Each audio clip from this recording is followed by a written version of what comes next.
How many, Brent, how many different iterations of the script did you go through? How long did it take until you had a final draft to submit? I don't remember the number of drafts, but we did get to a point where the screenplay was so funny that we had to make a fateful decision, which was, do we want the audience actually to be somewhat scared of the creatures and feel bad if someone gets swallowed, or do we want them just laughing at everything? We decided we wanted them at least to take the graboids somewhat seriously, so we did the most painful thing I've ever done, which is go back and make the screenplay a lot less funny than it was. And I think that really helped it a lot. What is the dynamic, Steve and Brent, when you're a writer, when you're writing together? We argue and we look at each other in utter disbelief most of the time. We argue. I want to add something to Steve's story coming up the other day. As he said, he was working out at the Naval Weapons Testing Center in the summer when we were in film school. And so years later, when Steve and I had written a number of movies that had actually been made, thinking that's how Hollywood worked, you write a script and then make it. And we were unhappy to varying degrees with everything that was made because it wasn't really done the way we would do it. Nancy, our agent at the time and later manager and producer, said, "Well, come up with your own idea, stop whining."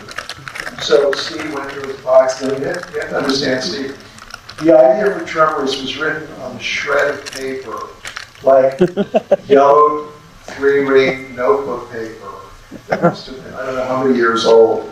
It was a little scrap of paper, and on it said about what would it be like trapped on a rock if there were creatures under the sand. So that was the beginning of Tremors. And yeah, that's what we showed Nancy. And Steve had this incredible childhood where he would hide out at the movie theater as much as possible on the weekends. So we knew every monster movie there was. And I knew almost none of them other than The Crawling Eye and King Kong. So I didn't really have an interest in monster movies. So I said to Steve, if we're going to write this thing, then at least let's have the characters be kind of real and kind of amusing and people we can relate to rather than stiff.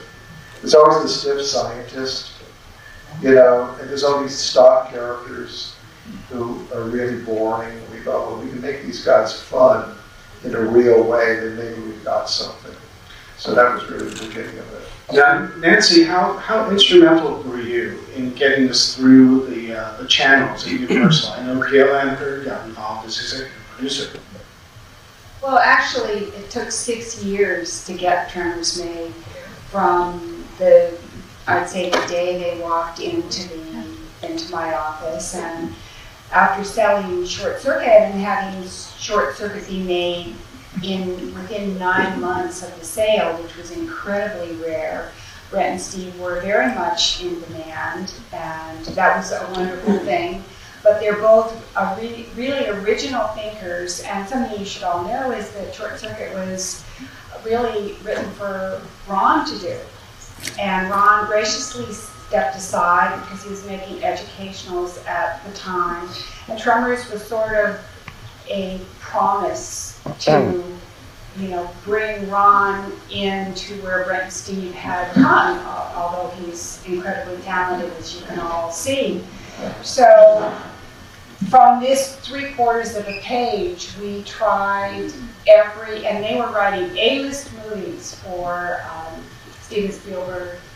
We tried to get everybody to understand the pitch of what this was, and they could not get it. And it was impossible. So finally, I actually did say, you have to write this if you want to be the filmmakers that Brent said, and stop whining, and you want to step up to the plate and really do it, you have to write it. And actually, it took them 6 months to write it, and I had to practically send up the script police to get it from them, you know. And then after that 6 months, it was a refinement process with Ron and myself and the guys. And then we were happy with it. And then it became actually literally a campaign to get it made. And I was working, I had friends, many colleagues who were doing well in business, and one of them was a friend of Amy Pascal, whom you all know who he is now, and her name was Ellen Collette. And she was working for Gale and Hurd, and it was actually Amy Pascal who said to me, why don't you give this to Ellen? And I did. And at the same time, and I gave it to Ellen because Gale at the time had formed a company with Jim Cameron called Pacific Western. And they were going to do $10 million films in which they were going to give opportunities to new filmmakers. And I thought it would be, if anybody would understand this picture, which was really a genre cruncher, because as Brent said, it's very much this unique blend of comedy and horror. And Tom Pollock was the head of production at Universal at the time when we pitched him the idea, and he was the one who greenlit the film, so he gets a lot of credit for doing this.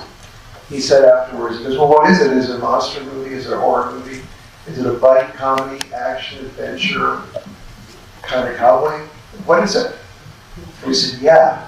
Well, somebody who was very helpful in that process, you as film people may know, is the gentleman who passed away this last year was Jim Jacks. He was associated with the Coen brothers, and how this actually got made was Gale and Hurd. I went to Gale and Hurd, and then I went to Jim Jacks, and I lined them up, and they literally stood behind the movie to Tom Pollock for these new filmmakers, and that's what it took. It took 6 years and that lineup to get this made. Now, once you got the green light, Ron, I hear that you didn't jump up and down enough. You didn't have enough enthusiasm. You almost loved the gig. I did. I went into a meeting at Universal with all of you, and I didn't act like what they expected a director to act like.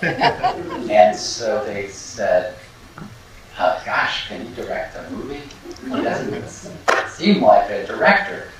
And actually, Tom Pollock, to his credit, before he was the chairman of Universal, he was George Lucas's attorney. And he said, well, actually, George would have acted like that in a meeting, so maybe we should give him another shot at it. And so I went into Jim Jacks, vice president at Universal, and Jim gave me a little prep talk about how to act for the executives in a meeting, which included jumping up and down and getting on top of the table and everything. And then they responded when I did that. Which seems to be kind of a trend when you were casting as well. I know initially when you were casting, once Kevin Bacon was on the short list for you guys, and once you nabbed him, you got the green light right away. You guys were scouting locations and ended up choosing Lone Pine. Now, Fred Ward was not your Universal had pushed some other actor as to play Earl. And who was that? That was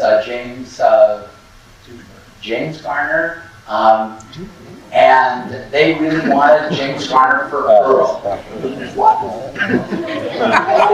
what our reaction was the same, Michael. It was like, what? Can we all have a collective, oh my God? But we later found out that actually they were just trying to work out his lawsuit with Rockford Files. And so that went away. So, Finn. Oh, yes. Yes. So, president accounted for. So, when you get the script, it's, you have a background in soaps, correct? I like to say theater, but okay, so. Yes. Right. I've been on soap prior to this movie. And Hollywood comes calling, and here's this spectacular script about killer underground worms. What was your first reaction? Well, not that this is a spectacular film, as much as what? And I was doing a play at the Old Globe Theater in San Diego, and would come in. called Up in Saratoga by Terrence McNally. And so I was coming in on Mondays, dark days, to audition for things. I lived in New York at the time, but I would take the train up here. And so I was given the script, and yeah, I was an odd thing to me. And I auditioned. And I was on top of the table. Do you remember that? And under the table, and around the table. And I didn't know that there was any humor or comedy in the script. I took it deadly seriously. And in fact, I maintained that through most of the shoot. But in fact, I don't know if you put this in your piece, but at one point we were shooting something, and I turned to Kevin and said, "Are we in the same movie?" I didn't get it at all. It's probably a good thing. You know, I was like studying seismology and getting people to help me understand the science of, vibrations. But anyway, so that's how that meant. But that wasn't your question. The question was. Well, the question was, what was your initial reaction? My initial reaction was, what was it? Befuddlement. Yeah, pretty much befuddlement. Now, I think what's amazing about this film is the casting is definitely very creative and a bit offbeat. It's not what people would expect. But casting is a very complicated process when you're working with Universal or any studio for that matter. And they kind of push and the creators kind of pull, and there's a ton of work. Now, part of selling a film is you need a TV contingent. And who better to play the role for Gunnar than the lovable dad from Family Ties? Which made absolutely no sense to me at the time. Because my first reaction was this is a mistake. Because people like to get you in a little niche, and they decide what you are, and oh yes, you're that pleasant fellow who's... We remember Michael Fox's name, but we're not sure about your name. It's like, you're Michael J. Gross, right? I played his son. And so I was surprised that I was being offered this. And I forget what I asked you to. I think it was it Steve? Well, all three of you make it in the room. And I think I said, if I didn't say it, I felt like asking, why am I here? And I was just curious as much as anything, because you get put into these little boxes. And you may have said, we saw some of your own work either on stage or stuff, but I don't know what it was. But this is the most amazing thing. I'll let them answer that. When people take a chance, and you're in a certain niche, and they say, no, we'd like to see you do something else. That's a great leap of faith. You did do one other thing that I had seen that was much different than Family Ties, and that was the FBI murders. Oh, right. Right, I played a very dastardly man. Right, very dark. And so, my first impression of this script was, why me? And then when that question was answered, I said, I love this character. He actually is just kind of sad to admit, he kind of reminded me of my father. I come from, there's that great, Bert is always looking at the dark side, and that was my family. There's this great quote about the Irish, William Butler Yeats. Being Irish, he had an abiding sense of tragedy, which served to sustain him through temporary periods of joy. And that's how I felt about Bert. I mean, it was always going to be dark, and he was surprised if it didn't, if it wasn't, and always prepared for the worst. I'm not sure if he ever hoped for the best, but he always prepared for the worst. And I just thought that was fascinating, because to take that to a comic level. The funniest thing about Bert is I always tell him he has no sense of humor. Everything is serious, and that makes him funny. When people are that far gone. So that's what's great. It was brilliant, and it was on the page, and as I always say to people, almost actor-proof because of what these people have done before I even walked into it. Maybe we can settle a very tiny discrepancy that Ron seems to think that you jump up and down like a maniac during the casting audition. You seem to think it differently. I do remember you totally committed to monsters being under our floor. And you jumped up on the table. No, wait a minute. Finn told me she jumped up on the table. I think you're confusing me with Finn.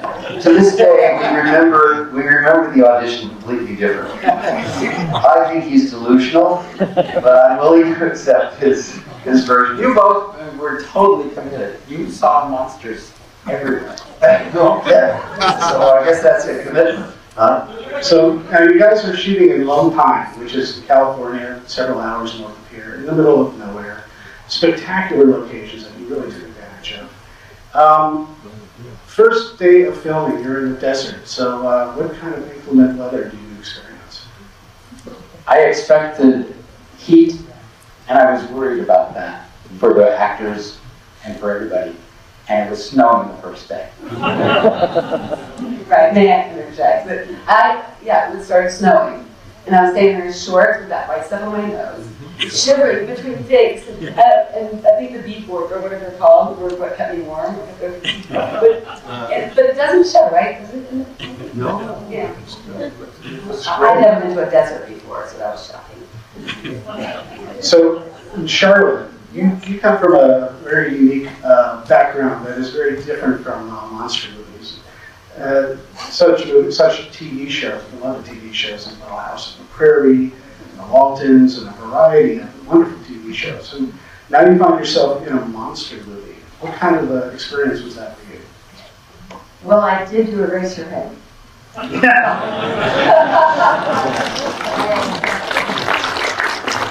Well, I have to tell you that my first interview, I think, was with Ron, and we had a great interview. We were talking about the kind of woman she was, and I lived in Topanga for a while, and I kind of knew, what kind of woman this Cotter would be, and, all tie-dye and everything. But after I was cast, we went to a table read at Universal, and I was going up the elevator with this very nice lady, and I looked at her and she was wearing black and white striped shoes. And I looked at her and I was nervous. And I looked at her and I said, "The Wicked Witch?" And she said, "Occasionally." It was Gail Hurd. And I had no idea. And I thought maybe I had just blown it. No, I love this movie. And I love the humor especially, and the consistency of the characters. I mean, with Michael and Reba McEntire, they were great. Weren't they great together? Well, those two, Michael and Reba, spent a lot of time together on screen, but when they were off camera, they had time to kill in Lone Pine. What did you guys do when you just weren't on camera? Michael? We ate chicken fried steak like everybody else in Lone Pine. That's basically what happened up there. I will give you a little bit of inside information about Reba. She is addicted to ketchup. That is that's one of her favorite foods in the world. She calls it an entire food group. And the only way we eat food in Lone Pine, frankly, was to smother it with ketchup, as I recall. But we had a great time. And I spent a lot of time in the pool, in the swimming pool, the motel there with the lady who played your daughter. Ariana Richards, yeah. And with Ron Underwood's kids. My daughters, yeah. Oh my God. Do you guys remember that? Playing in the pool this night? Splashed around the pool quite a lot. So it was the only thing to do in the desert, yeah. Reba told me that you being a train enthusiast, you reprimanded her because she liked to go over the railroad crossing when they were down, just to sort of beat the train. Is that true? I don't remember that, but I'm sure I said that. Yes, right. Bad girl. Now, Robert, you're the boy who cried wolf in this film. I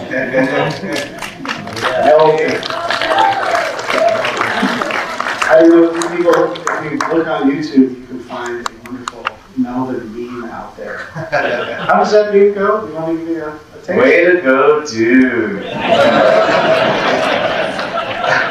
I was just telling Ron, it's funny, when I had to do that in the movie, you know, I was like 15, I had it all figured out, right? And he goes, okay, you gotta say this line. I'm like, Ron, come on, man, I can't say this line. He goes, not cool. Just do it one time. We probably won't even use it, right? I'm like, fine, okay. Way to go, dude. You go, great, Brent, and it's in. And like half the people that said hello to me tonight had me sign Way to go, dude. It's on YouTube. There's about 10 or 20 incarnations of it with like 50 to 100,000 hits. And then there's a Sparta remix that was just sent to me to techno music for 2 minutes. And he's going, yeah, yeah, yeah. So next time, my lesson was, whatever I'm on set, and the director asks you to say a line, you do it 100%. Way to go, dude. Way to go, dude. Now, Conrad and Richard, you both have the wonderful position of having been eaten by graboids. Let's have a round of applause. That's true, and I do have a couple of good stories I want to tell here, and that is that, first of all, as opposed to everybody else who says, oh my God, you know, I was thankful to get a job. Anyway, when I first went into Reed, I went through the whole thing, and then when I got to the part where the graboid was eating me, I started screaming, and I just went to the floor. And then I got a call back, and just before I went in, and Brent and Ron was in there, and Gail and Herb was in there, and I guess you were in there with that callback too on the, I didn't remember, but anyway, as I got ready to go in, the casting director, who's very making nameless here, said to me, excuse me, when you get to the part where you're dying and screaming, do me a favor, I've got a really severe headache today, could you not scream? Well, that's the whole role, okay? So I went in, and here's all these people sitting behind the desk, and I get to this, I'm doing the dialogue, I'm relaying dialogue, and then I get to the part where I go, and I went, excuse me, the casting director asked me not to scream because she has a headache. Yeah, seriously. Yeah. And so anyway, then the first night we were out there shooting, they dug this big deep hole in the ground. They had an air bag in there that as I stepped on my mark, the bag would release and I would start going down. And BB would be trying to save me. And the first time we went in to try it, they lost all the air in the bag. And I went crashing down to the bottom of that hole. And all that dirt came down on me. So, but anyway, I'm so thankful to be up here with this panel and with these writers and producers. I mean, for something to, you know, in our career to have, you know, something 25 years ago and to see all of you fans out there for this film, you know, all of that. And I have to tell you that I've done a lot of work over a long time, but this is the one film that nails me wherever I go. And it's usually like, you know, you look familiar, I know we've met before, and then all of a sudden I'll get, are you Dr. Jim from Tremors? Because it runs every other minute, you know, so anyway. Well, there's a story about being eaten here by the giant worm, and I actually have an interesting, I had an interesting situation with Ron.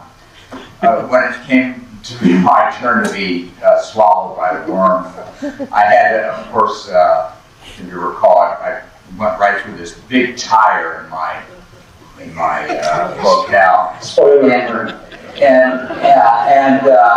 and Ron said, "Okay, now I think you can do this on your own. Here, you're just going to have to just kind of squeeze yourself into the tire and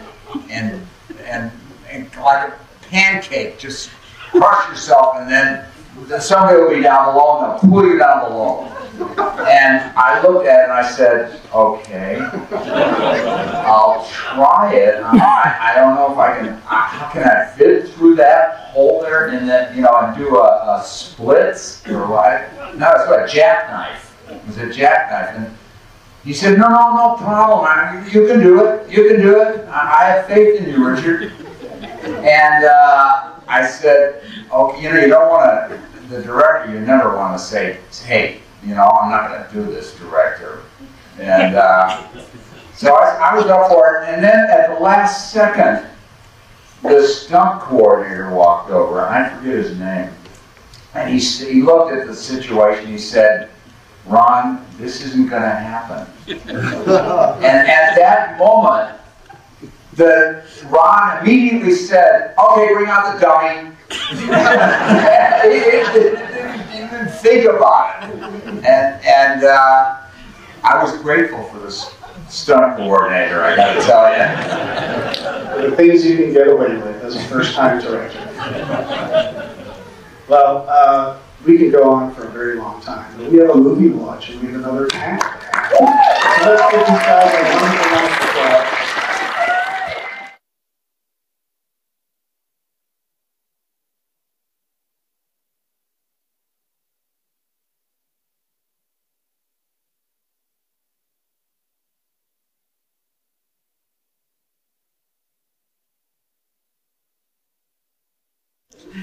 Well, this is a fan-driven film. I think because this movie is so entertaining and so full of unexpected twists and turns, that's why people come back to it over and over once again. And it's got a very, very strong and devoted fan base. So why don't you guys give yourself a round of applause?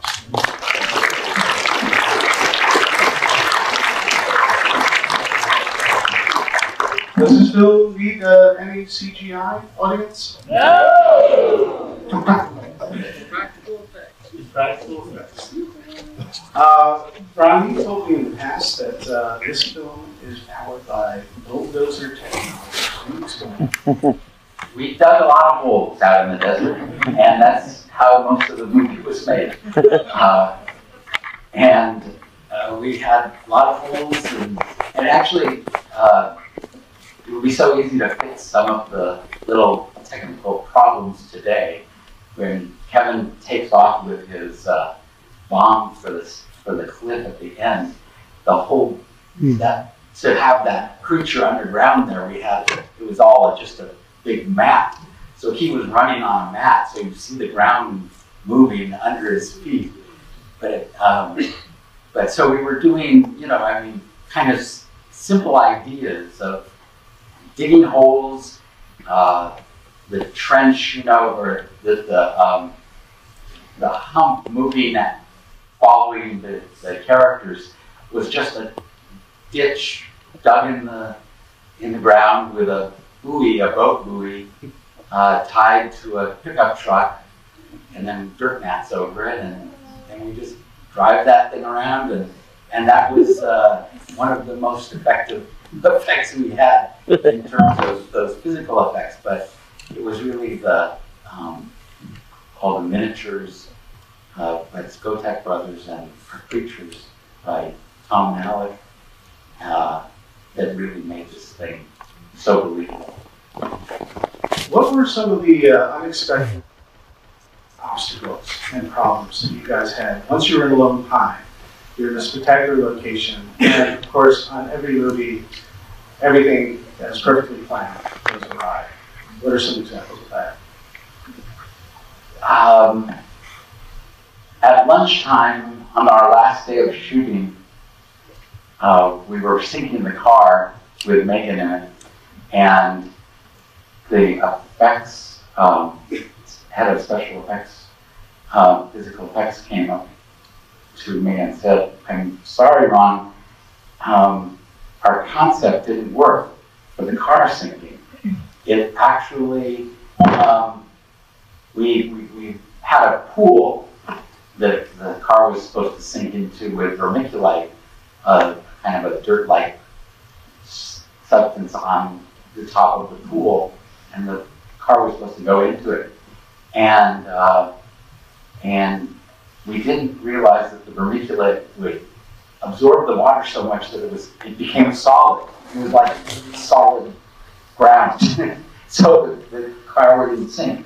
But those kinds of things happen often because you're trying to go against physics. on a daily basis. Now, Stephen Brett, I know you guys were on the set during the shooting, and when unexpected things would come along, do you guys have to rewrite, reorganize, re-storyboard? Generally not. I mean, generally, we get storyboarded in great detail, and we would just cut around things. Like that night, the car wouldn't sink, but the entire complicated scissor lift that was supposed to sink on was just mired in this concrete-like stuff, and it would only go a couple of feet. Ron yanked the cameras off the tripods, put them on the ground, so the bunker would go this far, and then later on second unit, we grabbed little bits and pieces. It was mostly a matter of piecing it together when we had disaster, more than having to rewrite. Yeah. Now, Alexander, you had an opportunity to not only capture the spectacular scenery of Lone, but you got to play it and gravel it with your cameras. How many different camera rigs did you use? How many? How many? What variety did you use? Photo cams, Well, handheld? well, we used a lot of handheld, but also, my recollection, it's been 25 years ago, so my recollection of this is pretty blurred, but I do have a memory of one setup that we did, which we called shovel cam. We put like an IMO camera on the shovel and we just dragged it along the ground. It was probably the most technologically advanced camera system that we used on this. And We were very hard on the camera. But otherwise, my job on this movie was mostly, I had this very ungrateful job at the end of the day to tell Brown that we run out of life because all these damn worms, they were so temperamental. It took forever to make them work. It basically lasted just for one take, and then they had to be dug out of the ground, and the pistons that made them jump had to be cleaned up for sand, and obviously it took forever. All these mechanical effects that the charm of them was occasionally my headache. So anyway. Well, when the car sinks, that is the only scene that takes place at night.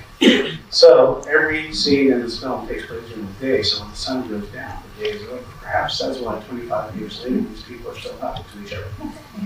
Now, Ivo, you're the man who's there before the entire crew gets there to make sure everything looks great.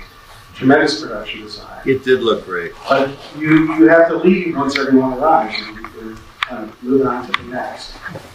Yeah, as I say, it's being one step ahead of the law. The one little story I'd like to relate is that I don't know if you noticed in the pictures behind us when we're working on the sets and so on, that all of the buildings have lines attached to the ground. We were halfway through the general store when we were hit by a dust devil, and it lifted up the entire store and moved it over 20 feet. So we had to release all of the set pieces and then just pull the line just before the take. I don't know if you remember that. And again, it slowed down all the drifts and so on. But just the weather and hitting what's called sugar sand, these deposits of sand that's binders and talcum powder. When we were carving out the trench for the aqueduct, suddenly the sand would just, become these huge clouds of talcum powder we didn't expect. And if it wasn't for the local people, I think they're the ones who guided us through much of it. Once we started making connections and friends with them, the amount of, very skilled and wonderful resources they ended up being. People here, California, Lone Pine, and so on, very, very, that we depended on them so much to tell us what not to do and where not to go. What the audience might not know is that you, first of all, you had to create perfection out of scratch. It wasn't like a town that just existed. You built perfection. Yeah, we actually even paved the road. The road that was there, and it was staged only for the bubble stick gag. Once that was in the script, we have to establish that as being part of the whole thing. And I think we paved the road a couple of days before we were actually going to move into shoot, and then suddenly I realized here's this perfectly flat top. What do you do that? I can't paint it all. And so, we would rush ahead of the steamroller and throw dirt on the ground. And when you're stuck up against the wall, the ingenuity that's required, you don't know you have. And the whole film, I think, everything it had that spontaneity to it because we were reinventing the wheel as we were going along. And I think it shows in that. Other elements of the production design that people might not necessarily realize is that you need to dig this acrobat. You need to create this acrobat. You didn't just find them in one time, did you? Nor did Chang's Market. That roof was built to collapse over and over. That was Ego's design. Yeah, as a matter of fact, that entire the rock and roll roof, as we called it, there was one PA underneath there with all these ropes attached to a whole bunch of cinder blocks, and we spent the entire day there just going up and down with these ropes tying the whole thing. It was all hinged on Winnebago coil springs, there were 6 big plates on the roof, held up by scaffolding towers and one PA. So you definitely earned us $75 that day. Now, Tom and Alec, you guys were involved. Your pedigree before Tremors was Aliens, Terminator. Well, yeah, our pedigree before was working the same Wednesday. So we worked on movies like Terminator, Aliens, Predator, and a bunch of other ones in between that we don't really trip on the tongue as willingly as those 3. But, I had been there for 5 years, and again, I had been there for 4 years, and we just had the itch to move on and do some other things, and last of which was to create our own shop. But some of the other things we went off to do were taking a lot longer than we thought they were going to take, and we needed some money. So, but that's not to say that we were slumming by doing this movie, because we were actually out of work for quite a while. I think we did like an episode of Monsters, the Laurel Entertainment movie, and Gail and Hurd contacted us because we'd known her for quite a while and said, you got to check out the script. It's, about giant worms. And we said, yes, please. Send it our way. Thank you. And we were just blown away by the script. And we were like, all over it. We've got to do this. This is the movie for us. There's nobody else that will do this movie as well as we will. And, we met with the guys, with Steve and Brent and Ron, and, they said, could we have a meeting at your shop? And we didn't have a studio. So we were like, well, where are you guys? Why don't we meet halfway? We'll meet at the Marie Callender's until we play. And we just kept doing that until we got paid. And then we went to our friends at K&B and subleased space from them until such time that we could get our own studio. But we lied our way into the job. but it was the only time we ever lied. That's a lie.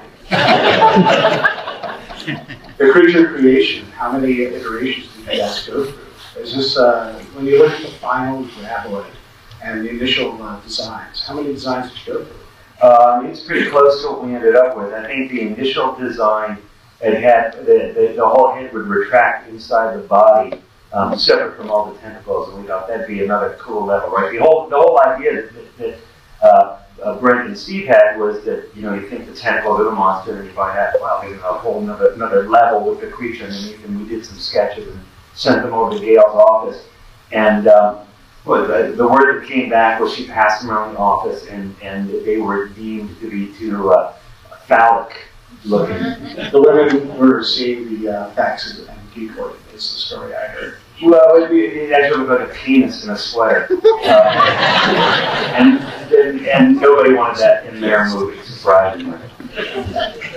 Now you have to build these things. Finn, Michael, you guys have to be afraid of these things. How often were you actually battling graboids, and how often were you battling tennis balls? Finn? Well, I was mostly battling Ron because he would play the monster for me.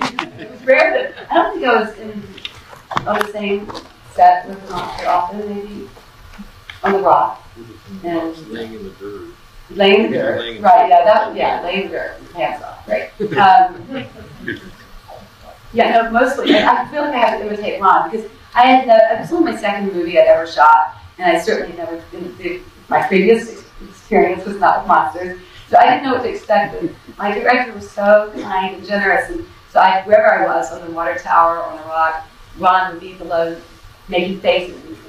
It's getting closer. It's getting closer. It's scary. It's really scary now. You know, and do that. And that's what I was reacting to most. That's what I was reacting to. Oh, okay. That's what I was reacting to. Talking to you. And you could just act away for me. It was great. So I had the rock, the tower, and the ground. And that was it. Pretty much. It's a monster movie, so you have to have the damsel in distress and remove clothing in some way, shape, or form. So you guys probably trying to get that out of the way. I do have to jump in on that. All the cast, committed to this wacky idea, and Finn in particular, I just thought was fearless. There's some wonderful outtakes somewhere where your confusion shows, because it was often just Ron saying, "Well, it's here now, so it's here," and she's completely baffled, and then he goes action, and she's instantly terrified. It's a wonderful thing to see. Now, of course, the battle in the wrong goddamn rec room is definitely a fan favorite of the graphics. And Michael, I know that that was a bit nerve-wracking for you. It was nerve-wracking because they had set up this entire basement with a false wall, a monster running on rails, if I recall. It's running straight into that wall and coming through. Is that one? The locomotive's coming. Yeah, right. And there must have been 8 cameras running or something like this. And we just knew that it was going to be 2 days to reset that scene if we got it wrong. So that was the pressure. That was certainly the pressure. And the fact that I think Ron, you may not remember this, but I think I said, "You broke into the wrong goddamn rec room" about 20 times until Ron was satisfied that I got it the way he wanted it. I was like, "Broke into the wrong goddamn rec room, you bastard." That's not it. Broke into the wrong guy. No, that's not it. I just did I did it a lot of times. I know. It's like, all right, get this right. Part of the problem with that scene, Brett and I were in the background bugging Ron. Every time Michael said, we'd run over to Ron and say what we thought. Finally, Michael came over and said, "Can we all 4 talk at the same time?" So then Brett and I had to learn to back off. No, but that was one of the things that was great about this, is you were always there in the right way, because up until the last moment we shot, Brent and Steve and Ron were all there to say, "Let's tweak that line a little bit," or "Let's try this a little differently." It wasn't set so in stone that you couldn't try things. There was a feeling of spontaneity on the set, which was nice. It didn't mean we could do whatever we wanted. We had to check with the guys in charge, but we could certainly talk about it, and they were willing to talk about it, which is wonderful. Now, Robert, you were involved in this scene, and maybe secretly so, because this involved some spectacular miniatures. Tell us about that. That's right. A large part of that sequence are all miniatures, and Michael, that after that big boom, there wasn't a lot of action with the full-size critter. They didn't have to do a lot, and so we had to duplicate half of that basement, all those pieces. And I remember talking to Ron about this ahead of time, and Steve and Brent. There's like 225 individual pieces here on the set. And we went down and had a look at the full-size set of books and the shelling devices, and et cetera, et cetera. So we finally got them to trim down some of that stuff, but it just took us weeks and weeks to build all those individual pieces. And then we worked with Tom and Alec with the porter-scale miniature. We built this thing in porter-scale. So a lot of the shots where everything is thrashing around and veers off and hits the stairway and it crashes through the ceiling and all that sort of thing. That was all done in miniature. And we really didn't have the money to do a lot of composite shots. There was one shot, and I do want to mention Gene Warren's name, because Gene Warren did some effects on this as well. He did the one composite of Michael. We see the miniature in the background. But we didn't want to tie the live action in with the miniatures, so we did a specific request. We talked to Ron about this. Is if we maybe have Michael drop the gun on the floor or something, and what we'll do is we'll pan off the gun right onto the miniature. So what we did was we got your costume, your clothes, and had one of our guys pose the thing when the gun actually drops, and then we panned off of that, and then we did a second shot where we matched the same speed, etc., and panned onto the miniature very quickly. We did a splice in there. It was pretty seamless. Did you say 1/4 say at scale? 1/4 inch to the foot? 1/4 of actual size. Okay. Something so 24 feet tall. It was 1 foot tall. Right. Does it still bother you that it wasn't your feet? Well, he set it up. He set it up. We talked about panning off with him, but it just became one of those time constraints. And we, like I said, it was a way to get one continuous shot where the impression of the actor was right there. It was a great idea for a shot, and I have used that now in almost everything I've ever done since then. Well, I said it would be a great shot, and we could do it, but at the time, like, what did I say that for? But sells very, very well.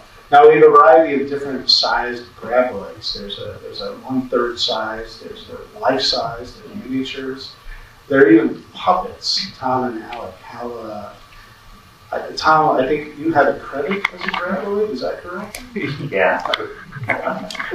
If there's a monster to be built, I'll be inside. Yeah, I was a puppeteer because between the two of us, I had the longer arms. But we got a lot of use out of something that we were not reluctant to build in the beginning, right? But we just thought it was a stupid idea, and that was to build a hand puppet of the Tremors head. It was actually, I think Brett was taking credit for this idea, right?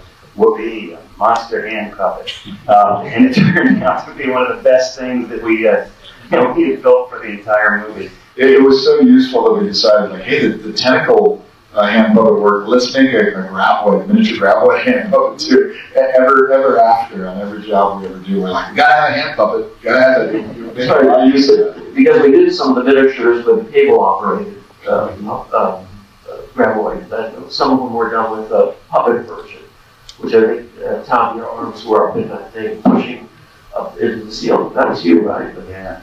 Knock the ceiling tiles off. The thing about the different scales, if you saw the first cut of the movie, it was before we had worked with Robert and Dennis on the miniature aspects of it. It really sort of like didn't really take off in terms of those creature effects. We had done a pretty extensive second unit, and we had done all of the tie-ins with the actors where you have, we had cool mechanical tentacles and we had the full scale. But the full scale things were sort of, the best we could do at the time for the budget. We didn't really have the budget for hydraulics. We hadn't done hydraulics at that time. We were very reluctant to take, some very sophisticated thing out and bury it in a hole. There were a couple of physical effects rigs that Art Brewer and his effects team built that were sort of like missile silos that would push the graboid creature up through the ground with Tom inside it wiggling around. But we opted for a simpler, more straightforward package that was just based on manpower, guys, pushing and pulling rods and cables and things, with the intent that Robert's work would save us, in terms of the seamless use of the miniature sets and photography. So we built our quarter scale worm that was probably about a 3-foot section that had essentially a tentacle mechanism with the multi-part mouth in it that was all cable operated.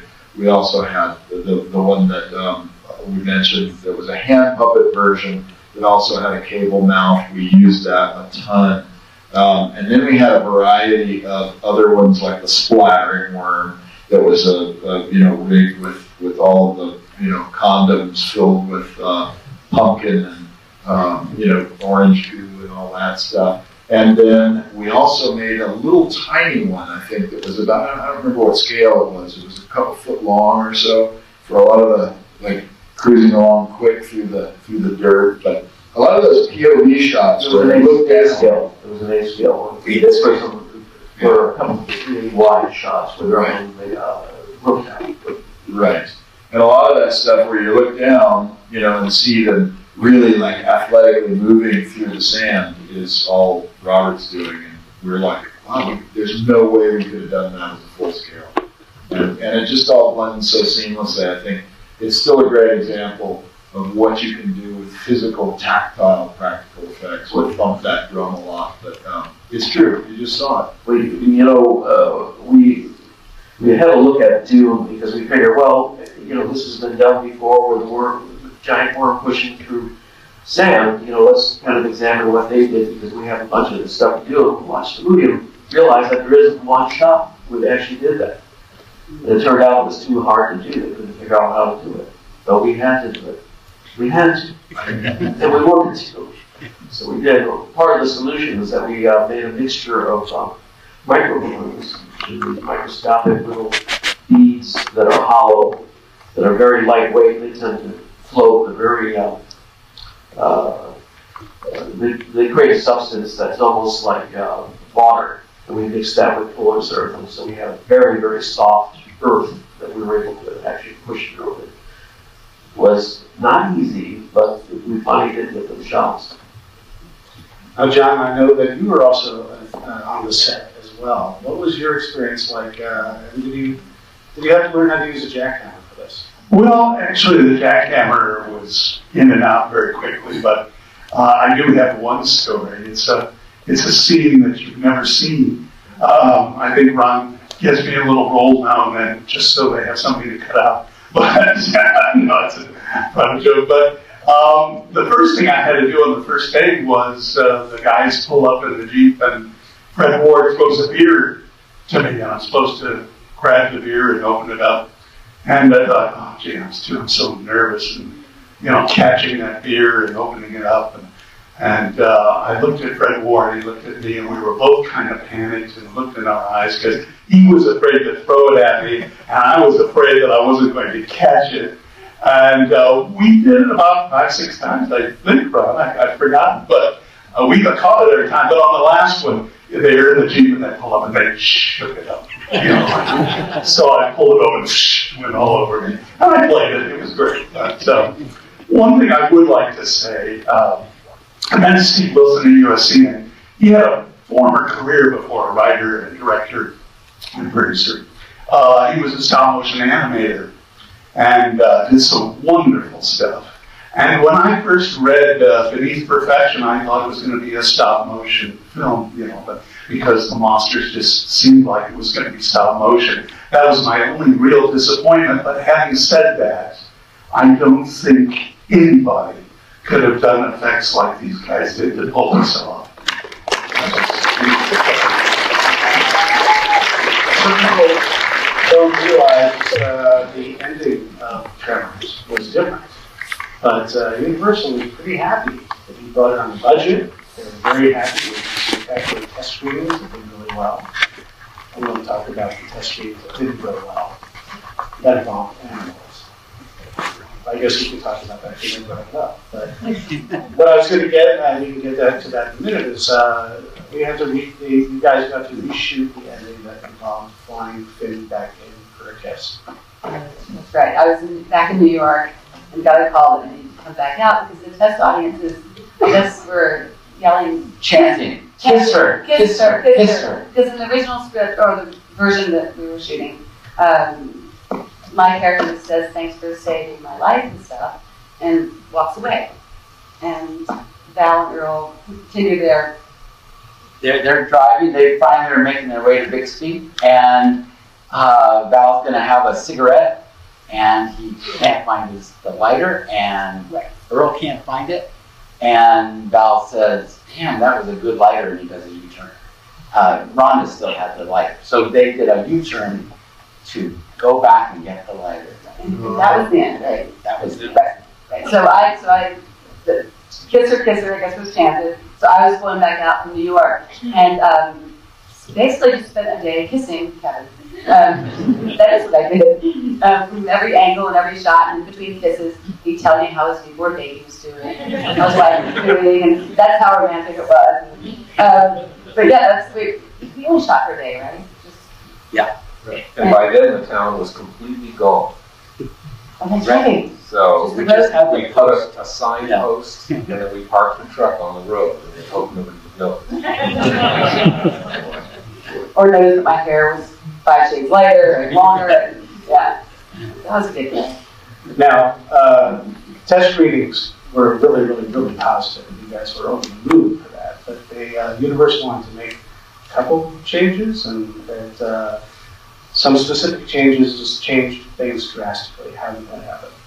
Well, they wanted the kiss to happen at the end of the film because the audience was chanting "Kisser," but also they always struggled with not knowing what the creatures were, where they were from, and that was something that we thought was so wonderful.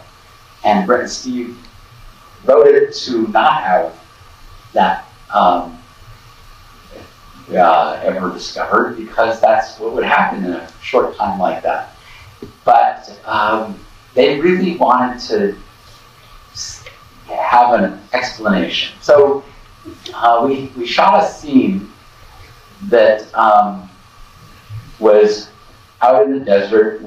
The camera follows an aerial view of an earthquake fault, and in the opening, and then there's a sign advertising Las Vegas, and an earthquake starts happening, and the sign is shaking, and supposedly the creatures are released by the fault moving, and the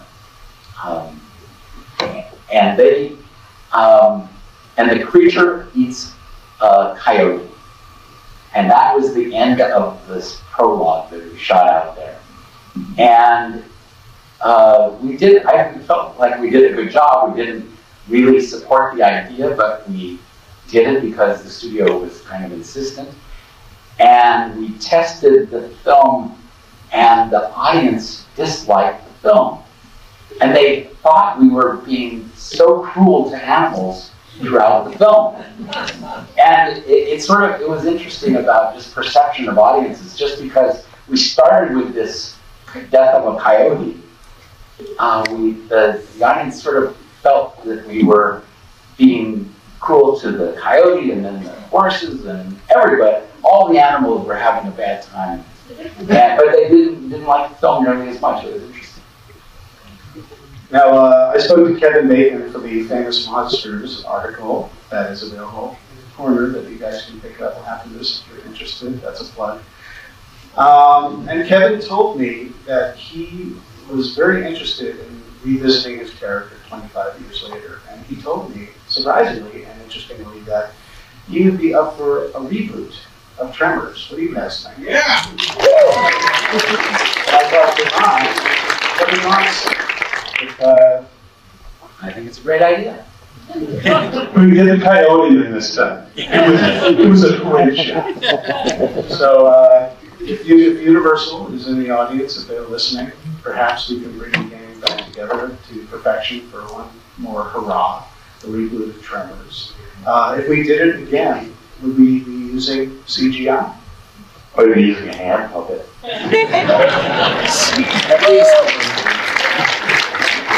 Thank you, everybody. We're going to actually open up the panel to some questions now. Got a gentleman right in the middle there. Dr. Jim. Can I have a twin brother in the next one?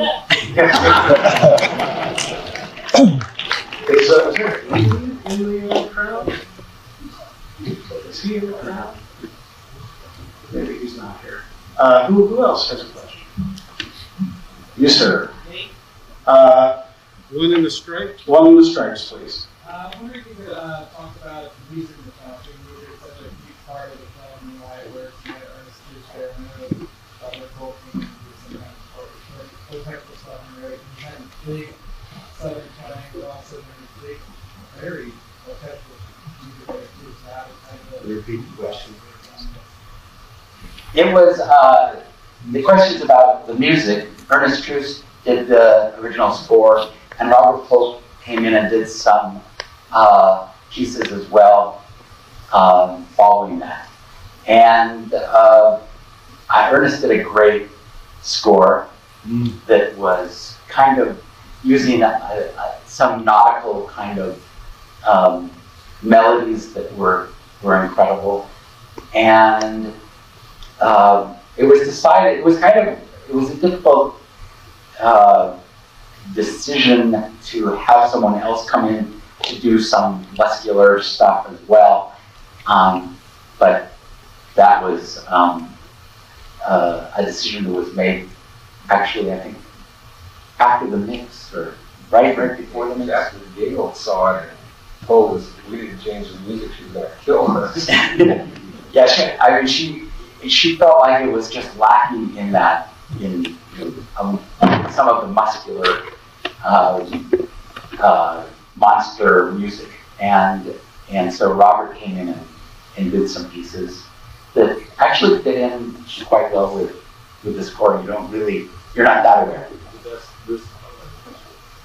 Incredible sound design too in this movie. Can you talk a tiny bit about that? Because it really, when you turn it up to 11, the fright factor is that much more. Yeah, we did. We wanted to. There was this new technology that we introduced about the time the film was coming out. SR, it was called, and had a wider range, especially in the low end. And so that was important to us, and it was another one of our classmates from USC, Steve Flick, who was the supervisor of the sound. Sir, you had a question in the white. Why did you then do the jackhammer stuff so it looked like it was flying through the concrete? The question was, how was the jackhammer stunt done so it looked like it was flying through the concrete? Yeah, we tore out that section of road and put a substance that wasn't actually asphalt in there. Put a track. It was a track under the ground with asphalt-like material. I can't remember what the material was. Yeah, I don't know. But yeah, and so it was actually pretty simple. Simple so often works best, like the hand puppets. If you can figure out a simple way to do things, that's the way to do it. And this was just a track under the ground, and we just pulled the thing. I remember I wanted to run after it in the shot. Ron wouldn't let me because it's too dangerous. And that's the kind of director Ron is. He's very conscious of anything like that. So. Actually, quite a bit of it was 80 foam, the kind of foam that's used for insulation. That's what we ended up painting it black to look like the asphalt. But the entire side of that little ravine shape was all fake. We would make these big tubs of dirt, shoot 80 foam on the dirt, and then lift them up as big mats and put them all up because they had quite a bit of equipment that they had to hide. The whole rig, the whole thing along, and so on. And those boulders. And the boulders. You built all those boulders. Yeah, all the stonework had to be fabricated because we had to go to places that where we can dig holes in order to bury the puppeteers and people we didn't like.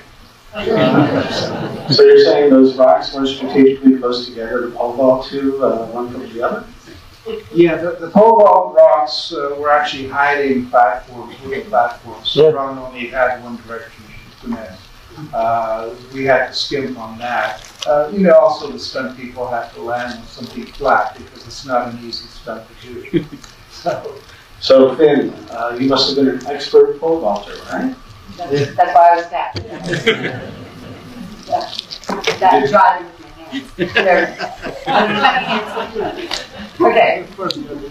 I'm seeing this picture back here of our miniature cliff with the three characters on the top, way up there, and this might be the time to point out the fact that two of the characters were our regular guys, and one of them, we had this girl who was ready to come in to double for a spin, and she didn't show up, but Ron happened to be there. And so I said, Ron, we're short one. So he put on a wig, and that is Ron right at the top of that scaffolding, about 50 feet off the ground on this tiny little platform. So I don't know if you knew that or not, but that's Ron up there. Wow. Wait, another question from the audience? You, sir? In a lot of the creature features, there's only one or two survivors. A lot of people survive in this 8 actions. Is that a conscious storytelling decision? Or did the studio want that entire body count? That was a conscious choice. We felt like we wanted each death to matter. We didn't want a high body count.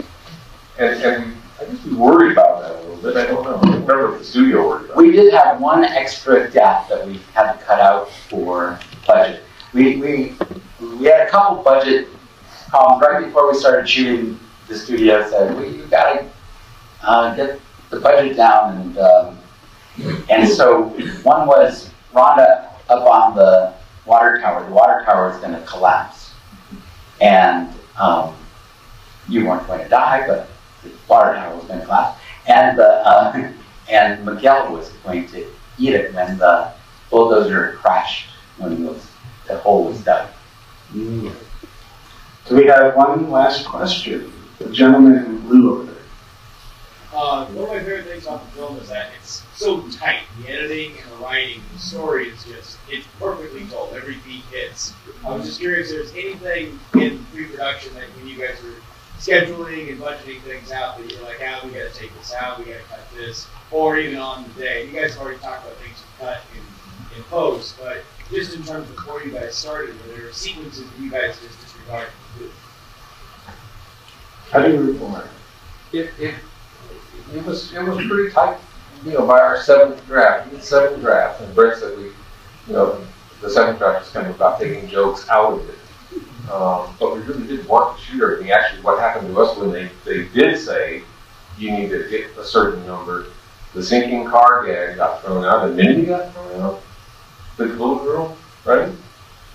Yeah, and then somewhere Ron just recently found a memo that Brent and I wrote for the crew saying, "Alert, alert, the little girl is back in, change whatever you're doing." and then it was halfway through the show, they let us put the sinking car back in. I kept, Jim Jackson tremendously supportive. Don't get me wrong, the studio was tremendously supportive of this thing.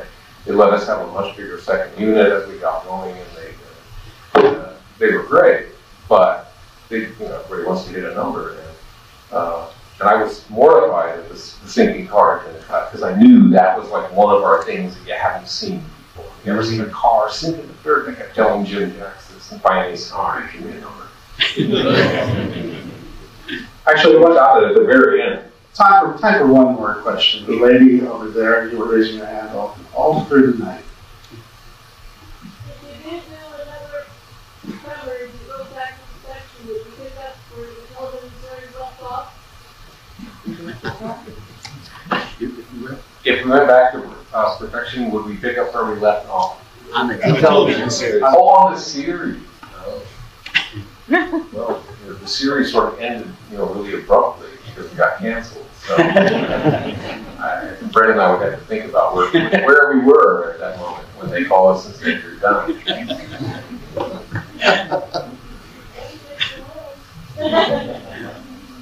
Thank you, everybody, for coming out tonight. Thank you. Just quickly, I'd like to thank David so much for putting this together for us. It was wonderful to me. Thank you all for coming.